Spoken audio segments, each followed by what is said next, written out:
Buenas noches. Bueno, vamos a grabar por esta situación de la suspensión de clases un video sobre el tema de la columna vertebral. Yo en la primera clase les dejé un documento de crecimiento óseo. Se los mandamos a la plataforma. Después le vamos a mandar básicamente el desarrollo de la musculatura como marco teórico. Y como power vamos a empezar a desarrollar esta clase de la columna vertebral porque es el eje de la estabilización de los movimientos apendiculares de brazos y de piernas. Por eso es la articulación del cuerpo humano que más debemos respetar, porque en esa estructura está el anclaje de todas las fuerzas que realiza el ser humano a través de la motricidad. Básicamente, cuando hablamos de la columna, ustedes pueden ver que hay tres subsistemas. ¿Cuál es el pasivo? Los huesos. Los huesos. Es una parte pasiva porque nadie puede hacer mover un hueso por el hueso en sí. Lo hacemos mover por la estructura muscular. Por eso se habla de que es el aparato osteoarticular una estructura pasiva de estabilizar la columna. Hay un método activo, los músculos y los tendones. Todo lo que hacemos en los gimnasios para desarrollar esa musculatura y esos tendones, que son los métodos activos de la estabilización de la columna. Y el tercero, que dice feedback, como palabra que traduce retroalimentación, son las aferencias y las eferencias de los sistemas nerviosos, que son tres estructuras: el arquicinético, el paleocinético y el neocinético. Y el arqui es una estructura refleja, el paleo es automática y el neo es voluntaria. El sistema del equilibrio postural está más que nada comandado por el sistema paleocinético. ¿A dónde podemos intervenir nosotros cuando desarrollamos en esa formación corporal la problemática postural? Que son dos: 6-7 años, primer pico de crecimiento, y 11-13 años el segundo. 11 años para las niñas, 13 años para los varones. Cuando los huesos crecen en largo, quedan con inestabilidad activa. Cuando el hueso, que es el elemento pasivo, crece en largo, el sistema activo queda con inestabilidad. Porque realmente el hueso crece, pero no le avisa al músculo. Entonces queda un músculo con una estructura mucho más pequeña para funcionar, con una palanca de mayor longitud y o grosor. Pero se sabe que la naturaleza hace un crecimiento óseo para provocar la tracción a través del tendón del sarcómero muscular, y de esta forma el músculo agrega sarcómeros longitudinales para que la longitud del músculo aumente, porque los músculos aumentan en tamaño por grosor y por longitud. O sea que el desarrollo óseo es el causante de la tracción desde el tendón al sarcómero para que el sarcómero agregue estructuras lineales o en serie y darle la mayor longitud. Y el sistema del feedback, que es el que menos sabemos desde los contenidos de la educación física, tendríamos que estudiar el control ponto-vulvar de la postura. Yo les aconsejo para esto que lean el libro de neurofisiología de Rush Patton, que tiene un capítulo del control ponto-vulvar. En realidad el sistema automático es el sistema intermedio entre el reflejo y el voluntario. Pero la postura se regula en la interacción de los tres sistemas, pero básicamente por el control automático, que es el sistema paleolítico, y estoy hablando en términos de lo que desarrolla el libro de Isaías Loiber, donde explica los tres sistemas en el proceso evolutivo en el desarrollo de la vida. Las presiones que pueden soportar la columna pueden llegar a ser de 500 a 800 kilos según la flexión de la misma. Esto lo tenemos que tener muy claro cuando colocamos cargas en los gimnasios, y a veces no tenemos la claridad conceptual de que una carga colocada adelante del cuerpo le produce a la columna una multiplicación realmente exacerbada. Entonces deberíamos entender, y para eso les aconsejo que lean Columna Vertebral de Capanchi, que tiene cuántos factores de fuerza trabajan los ligamentos y los músculos, tanto al agacharse para lavarse la cara como al levantarse del lavatorio, que es donde nos interesamos.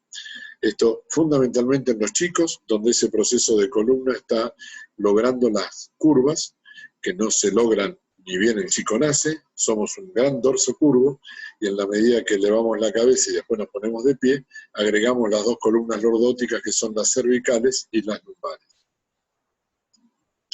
El cuerpo vertebral es el protagonista de todo esto.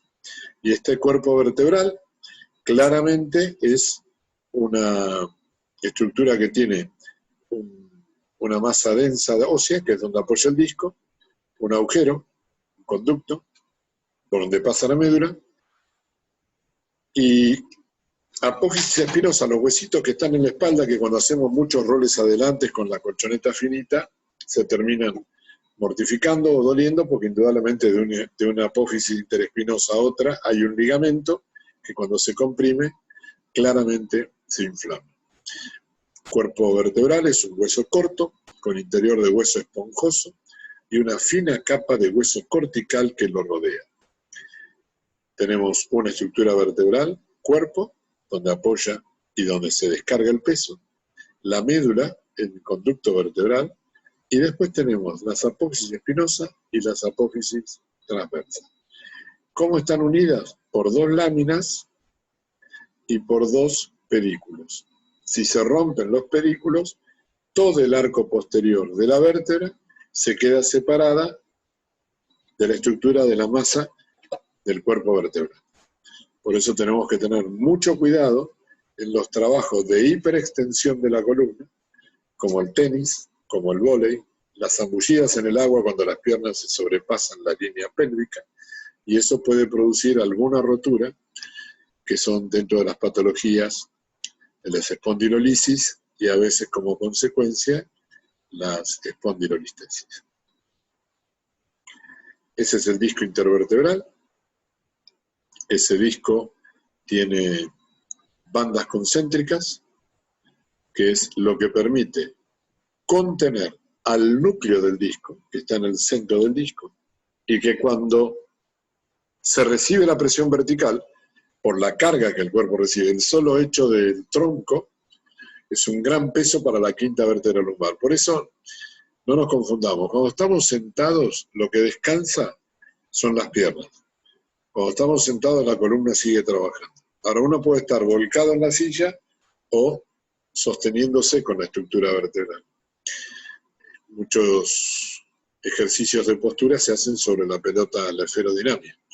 Y en algunas escuelas de Alemania los chicos ya se sientan en las escuelas en las esferas.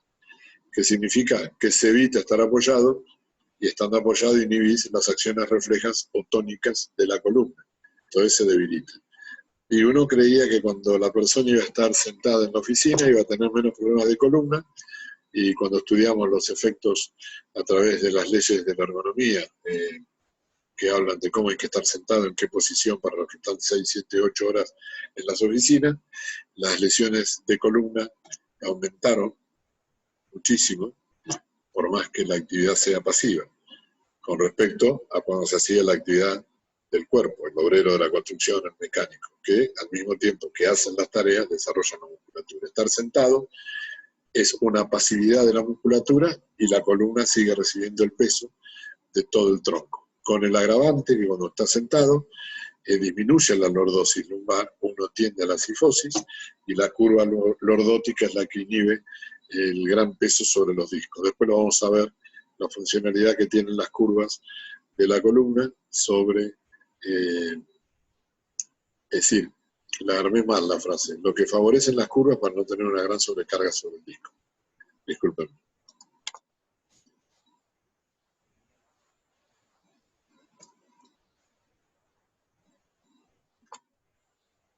El disco intervertebral es un sistema de amortiguador directamente. El disco está lleno de agua, la presión durante el día hace que el disco se deshidrate, esa agua va a las estructuras porosas de las vértebras, y cuando nos acostamos a dormir, el agua de la estructura vertebral vuelve a hacer el llenado del disco. Por eso tenemos 2 centímetros más de altura a la mañana que a la noche. Y nunca tomen la curva de crecimiento en los chicos en una escuela de tarde o de noche. Siempre háganlo de mañana, porque es la verdadera altura. Después, durante el día, se pierde 1 milímetro de distancia entre vértebra y vértebra. Tenemos 7 cervicales, 12 dorsales, 5 lumbares. Serían ahí 7, 12, 19, 24 espacios, que más o menos a 1 milímetro de espacio por cada vértebra. Son 2 centímetros, 2 centímetros y medio. El sistema amortiguador es básicamente el que maneja el núcleo, que tiene del 70 al 90% de agua. Estructura de los proteoglicanos y del 15 al 20% el colágeno, que es la estructura de sostén. Ahora, esas capas concéntricas que habíamos visto anteriormente, y vuelvo un segundito para atrás, que son estas, las que mayor presión reciben son las internas, las externas reciben menos presión. Pero gracias a esta cantidad de capas concéntricas, cuando el disco recibe la presión, esas capas concentran la fuerza de ese disco, y en la medida que eso funcione bien, no se produce lo que ustedes conocen como hernias de disco. Esos anillos fibrosos son capas concéntricas de fibras de colágeno ordenadas oblicuamente con 30 grados de inclinación derecha-izquierda en forma alternada. O sea, que si un momento están así, en la otra capa están así, y en la medida que se van cruzando, indudablemente hacen el tejido de resistencia. Pero las capas concéntricas pegadas al núcleo están muy oblicuas, y las capas más alejadas están más bien vertical. La oblicuidad implica la orientación que tienen esas fibras para soportar más fuerza. Siempre que haya un vector oblicuo, tenemos que decir que tiene mayor fuerza que un vector vertical. Por eso la mayoría de los músculos de la columna son estructuras oblicuas que permiten soportar mayor carga. Y hay un error conceptual cuando hacemos los espinales exclusivamente en extensión lineal. Las formas del trabajo de los espinales deberían ser formas oblicuas, porque ¿saben para qué fue creada la columna? Para la primera acción motora de hace 4.500 millones de años atrás, que era rectal. Si ustedes, desgraciadamente, un día no tuviéramos brazos ni piernas, lo que podríamos hacer es mover el tronco. Ese tronco se mueve por las formas oblicuas de los paras vertebrales. Deberíamos revisar las formas de entrenar la columna vertebral.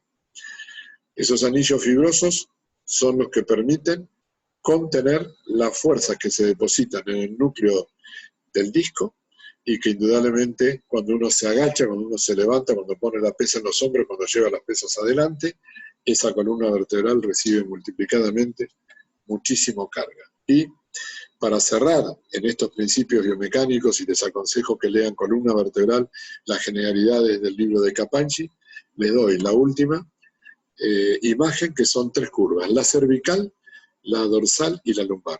Gracias a que tenemos 3 curvas, la fórmula que coloca Capanchi es que al cuadrado más 1 tenemos 10 veces más resistencia que si la columna estuviera derecha. Cualquier palillo de café con el que revolvemos el azúcar de plástico, si lo agarramos y lo apretamos, se dobla.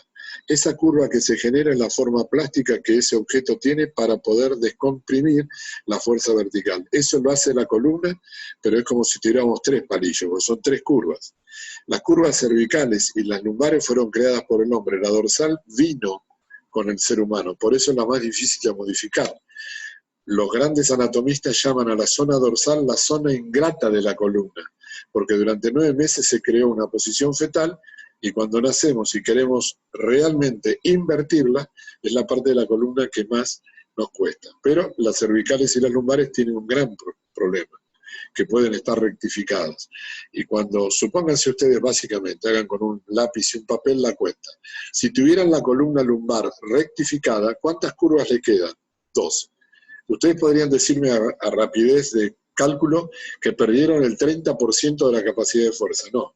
Cuando tenemos 2 curvas y las llevamos al cuadrado más 1, me queda 5 resistencias. O sea que con una curva rectificada tengo la mitad de la capacidad de carga que tiene la columna. Una pregunta clave para la gente que va a los gimnasios es: ¿la columna vertebral una radiografía de perfil? Y si el hombre está rectificado, los planes de los ejercicios deberían ser diferentes. Estamos lejos de que esto se haga, pero les doy lo que sería una proyección a futuro de cómo cuidar a una persona que está trabajando con sobrecarga. Columna vertebral, primer clase en video, en función de esta distancia que tenemos por el coronavirus, distancia que no es más que física, porque estamos siempre conectados con ustedes, con la actitud de dar clase y con la posibilidad de que ustedes en este tiempo de estar en la casa lean y sigan avanzando en el estudio. Tengan autonomía e independencia para poder leer lo que se les manda. Después en las clases sucesivas lo vamos a explicar. La próxima clase vamos a dar pie. El pie es donde estamos apoyados, primera articulación en levantarse y la última en acostarse. Y practicamos deporte y vamos a los gimnasios y no sabemos qué tipo de pie tenemos. O sea que la optimización de las funciones en cuanto a las acciones motoras, tenemos que poner en primer eje de respeto a la columna vertebral. Y arrancamos con el apoyo de pies, después rodilla, y ya nos vamos directamente a los hombros, que son las dos articulaciones con mayor dificultad en el crecimiento y cuyas inestabilidades traerían lesiones en las prácticas deportivas. Bueno, muchas gracias. A las órdenes.